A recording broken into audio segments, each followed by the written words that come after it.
Big boss season 6లో ఇప్పుడు విడుదలైన promo ఒక్కసారి కానీ చూసుకుంటే, ఒక్కసారి ఆటలో దిగాక నేను తల్లిదండ్రులు కూడా లెక్క చేయను అని తెగేసి చెప్పేసింది గీతు.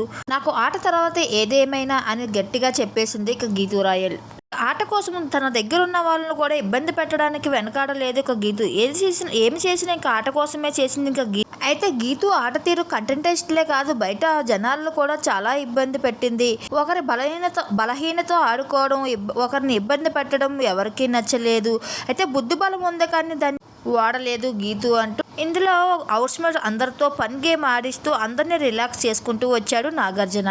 ఇక అందరినీ సేవ్ చేసుకుంటూ రావడంతో చివరికి శ్రీసత్య ఇంకా గీతు ఉండిపోతారు. అయితే ఈ ఇద్దరు కూడా ఎవరికి వారు మేము సేవ్ అవుతామన్న ధీమాలో ఉంటారు. ఇంకా దాంతో ఇంకా గీతు ఒక్కసారిగా ఎలిమినేట్ అయ్యేసరికి అందరూ షాక్ అవుతూ ఉంటారు హౌస్మేట్ అంతా. దీంతో ఇంకా పైమా శ్రీసత్య కూడా ఎలిమినేట్ అవ్వడంతో కంటతడి పెట్టుకొని బాధపడుతూ ఉంటారు.